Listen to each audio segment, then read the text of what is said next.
aí, meus amores, estamos de volta aqui com nossa English Class. E hoje nós vamos falar de second conditional.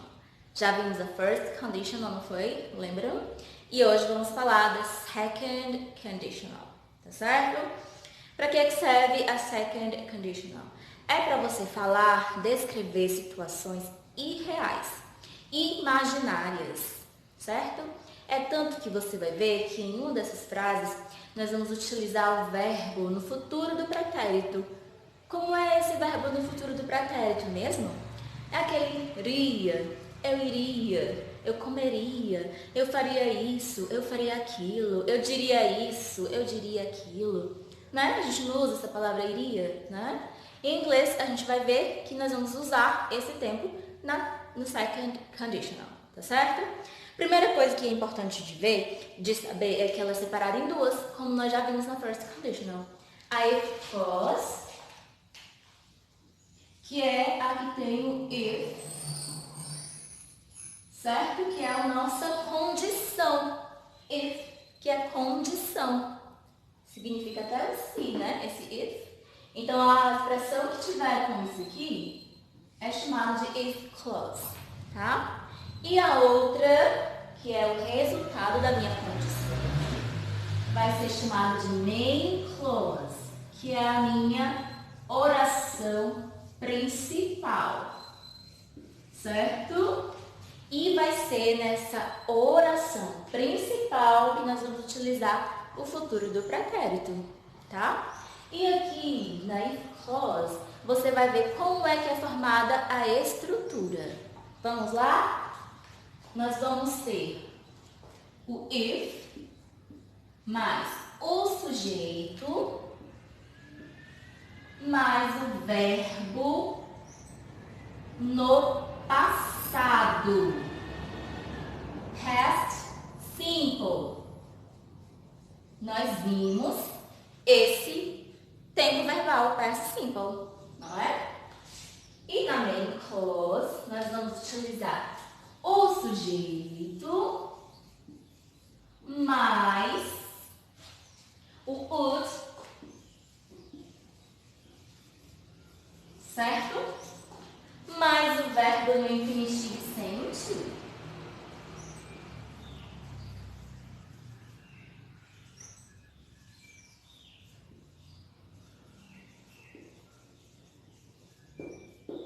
Sem o to. Agora vocês vão entender como é que dá essa ideia de iria, né? É porque você usa esse aqui, ó. Esse auxiliar, o would, vai dar a ideia. Se você juntar essa palavra com qualquer outro verbo no infinitivo sem to, vai dar essa ideia. Como é que eu falo sem to? Porque, por exemplo, to sing é cantar. E aí eu tiro esse to, é sem to. Coloco o would na frente. Would sing, cantaria. Tá certo? Por isso que vai dar essa ideia. É só você colocar o would na frente e o verbo no infinitivo sem o to, tá bom? Então vamos fazer aqui uma frase utilizando essa estrutura. Começa com if. If, sujeito, eu, vou botar o eu. If I. Vamos colocar o verbo have no passado. A gente viu que o have é irregular. Ele fica had no passado. If I had... Pronto, já fiz aqui um pedacinho da minha if clause, né? Se eu tivesse $1 milhão, $1 million. Olha aí que maravilha. Se eu tivesse $1 milhão, o que eu faria? Oh my God. Detalhe, vamos colocar as duas, né? A main if clause e a main clause. Então vamos colocar uma vírgula.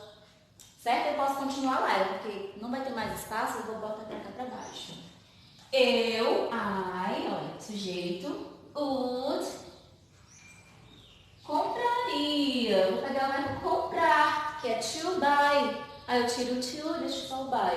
I would buy a fancy car. Eu compraria um carro de luxo. Olha isso. Se eu tivesse $1 milhão, eu compraria. Mas eu não tenho. É uma situação imaginária, certo? Por isso que a gente usa o second conditional. Então a regra básica é essa. Lembrando que eu posso inverter. Eu posso utilizar primeiro, escrever primeiro o meu resultado, a main clause, e depois a if clause. Aí é a mesma coisa. I would buy a fancy car. Aí aqui o detalhe é que quando eu volto assim, quando eu inverto, eu não utilizo mais a vírgula. If, e também não precisa vir maiúsculo mais, né? If I had, se eu tivesse $1 million. Tá certo? Ficou o mesmo sentido. Só que quando a gente faz essa troca, a única diferença é que não utilizamos mais a vírgula de antes ali, ó. Tá bom? Então sempre é bom observar se a main clause está vindo primeiro ou se é a if clause que vem primeiro. Não é? Pode vir das duas formas, tá bom? Outra coisa que eu queria falar para vocês é quando a gente usa o verbo to be. Vou apagar aqui essa parte para explicar para vocês.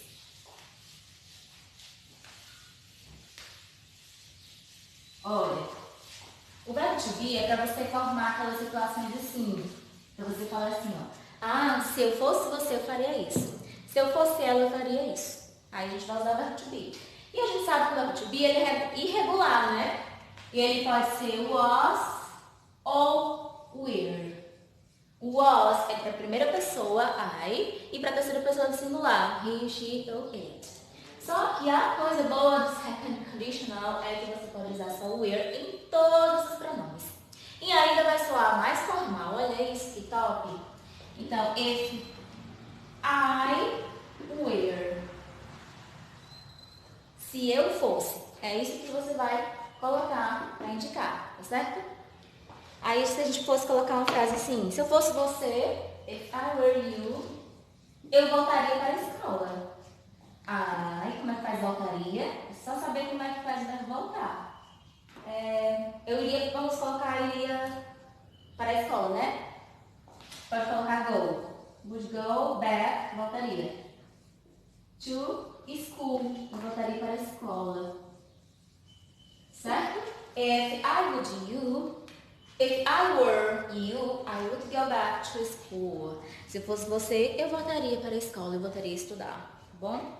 Então, meus amores, é isso. E aí, uma coisa legal de você saber é que às vezes você pode trocar isso aqui pelo could. Mas aí é quando você quer dizer assim, ó, poderia, tá certo? Por exemplo, na frase, if he were taller. If he were taller. Se ele fosse mais alto, ele poderia. Aí você usa o could. Join to the team. Ele poderia se juntar ao time. Certo? Join the team. Na verdade, não precisa do time, né? Join the team. Então, aí você pode usar o could. Poderia, tá certo? E às vezes você pode colocar o might, se você quer dar uma ideia de talvez. Por exemplo, na frase, if you try it again, you might succeed. If you tried it again, you might succeed. Se você tentasse novamente, talvez desse certo. Mas não precisa se preocupar, porque na maioria dos nossos frases nós vamos usar o would, tá bom? Quando for usar o could, eu aviso pra vocês, tá bom? Então é isso. E se eu quiser negar na segunda oração, na main clause, é só você pegar o would e acrescentar o not. Would mais not. Tá certo? Que vai ser you did. Você pode usar, tá bom? Essa abreviação. É só juntar e fazer abreviado. Se você quiser também abreviar na afirmativa, o I, sujeito, com o would, é bem simples. É só colocar o apóstrofe e usar só o D. Olha que maravilha. Mas eu geralmente gosto de usar a coisinha assim, o would, pra me acostumar, tá bom? Mas é isso, meus amores. A atividade o conteúdo é esse. A atividade é simples. Vocês vão preencher lá os espaços da questão número 1. Vai ter tanto o verbo entre parênteses para você fazer a primeira oração, que é, aqui tem essa estrutura, o with mais o sujeito mais o verbo do passado. Então você vai pegar o verbo do passado, o verbo que está lá no parênteses, vai ver como é que ele no passado e vai escrever. Tem que prestar atenção se o verbo foi irregular, tá bom? Para colocar a forma dele própria. E tem que prestar atenção se a if clause está vindo no começo ou se está vindo depois. Vinha invertida, que pode acontecer, tá bom? E na outra frase, na oração principal, você vai colocar o would e o verbo que está entre parênteses, tá certo? Então, qualquer dúvida, precisar de qualquer dica, podem me chamar lá no WhatsApp, tá bom? Não esqueça, subscribe to my channel, give me a thumbs up, and see you in our next class. Goodbye!